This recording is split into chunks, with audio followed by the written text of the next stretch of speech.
this. Let's bring in Fox Business host Charles Payne. So, Charles, the left is losing its mind over this notion of Elon Musk taking over Twitter. Some guy who's described as a journalism professor at CUNY, New York, came close to comparing Elon Musk to Hitler. Yeah. This is a guy who was a darling of the left when he invented the best electric car around, and now suddenly he's the devil's spawn? Well, he's the devil's spawn because he would allow someone like a Donald Trump to come back to the public square and have a voice.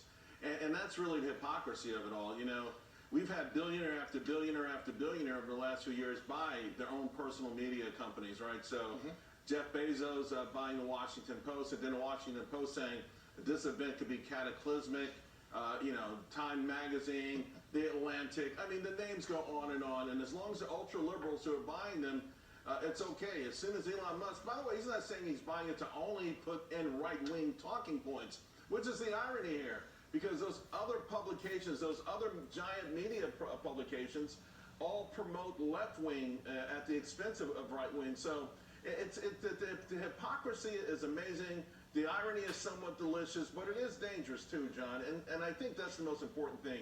We're in an interesting time here. We were already a fractured nation. This is revealing our fractures and to a degree making them worse. And I don't see anyone with real power stepping up to say, hey, time out. Maybe we need to look at this differently. Instead, it's game on. It's war on. Yeah, and as it is with most issues these days. Let's take a second, Charles, and sit back and watch how some of our competitors covered this. Let's listen. It's troubling enough that private companies control these key communication platforms around the world. Maybe it's even worse to have the world's richest person trying to buy one of them and take it private. There are real and devastating consequences for using that platform to lie. There are massive life and globe altering consequences for just letting people run wild on the thing.